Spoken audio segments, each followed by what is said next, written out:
Assalamualaikum warahmatullahi wabarakatuh.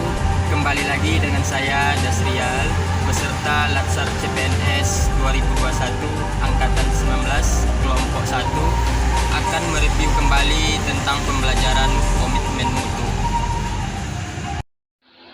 Komitmen mutu terbagi dua kata. Yang pertama, komitmen. Di dalamnya terdapat unsur individu atau kelompok yang lebih kuat dengan janji atau perbuatan. Dan yang kedua, mutu. Mutu itu identik dengan standar, kelayakan, ciri atau sifat. Dalam komitmen mutu itu ada unsur-unsur yang melekat seperti efektivitas, efisiensi, inovasi, dan mutu. Efektivitas adalah sejauh mana organisasi dapat mencapai tujuan yang ditetapkan atau berhasil mencapai apapun yang coba dikerjakan. Sedangkan efisiensi adalah jumlah sumber daya yang digunakan untuk mencapai tujuan organisasional. Efisiensi organisasi ditentukan oleh beberapa banyak bahan baku, uang, dan manusia yang dibutuhkan untuk menghasilkan jumlah keluaran tertentu. Inovasi adalah cara utama di mana suatu organisasi beradaptasi terhadap perubahan-perubahan di pasar, teknologi, dan persaingan. Sedangkan mutu adalah apapun yang menjadi kebutuhan dan keinginan konsumen. Adapun contoh efektivitas dan efisiensi layanan komunikasi massa seperti pada gambar ini.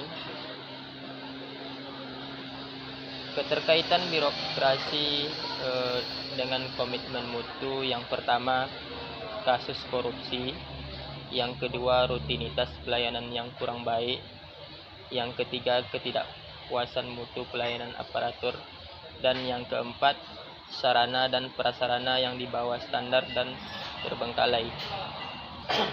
Adapun nilai dasar orientasi mutu, yang pertama komitmen pada kepuasan customer, yang kedua cepat, tepat, ramah, yang ketiga melayani dengan hati, yang keempat melindungi dan mengayomi, yang keenam perbaikan berkelanjutan. Adapun 4 cara berinovasi, yang pertama penemuan, yaitu dengan cara mengkreasikan suatu produk, jasa atau proses yang belum pernah dilakukan sebelumnya. Yang kedua pengembangan, yaitu dengan cara mengembangkan produk, jasa atau proses yang sudah ada. Yang ketiga duplikasi, yaitu dengan cara menirukan suatu produk, jasa atau proses yang sudah ada. Duplikasi ini bukan semata-mata meniru, melainkan menambah seutuhnya secara kreatif untuk memperbaiki konsep agar lebih mampu memenangkan persaingan.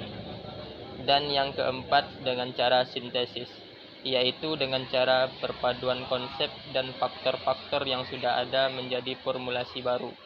Proses ini meliputi pengambilan sejumlah ide atau produk yang sudah ditemukan atau sudah dibentuk sehingga menjadi produk yang dapat diaplikasikan. Adapun kesimpulan dari pembelajaran ini, yang pertama, aktualisasi nilai dasar komitmen mutu dalam pelaksanaan tugas aparatur akan mendorong terciptanya iklim atau budaya kerja unggul yang dapat menumbuhkan keberanian untuk menampilkan kreativitas dan inovasi. Dengan demikian, pergeseran orientasi kerja diarahkan untuk memotivasi aparatur mengubah mindset menuju layanan bermutu.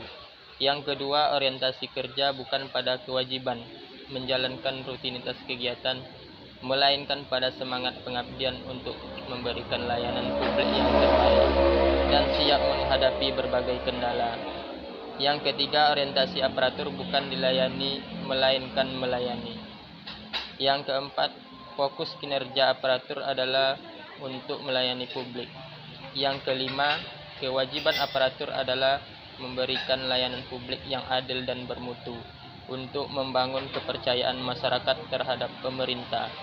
Dan yang keenam, setiap aparatur mesti memiliki sense of quality dan semangat belajar tinggi, sehingga menimbulkan keberanian berpikir alternatif, berani bertanya, dan bahkan berbeda pendapat demi untuk kebaikan dan kemajuan bangsa dan negara dalam menghadapi globalisasi, khususnya megatrend Asia.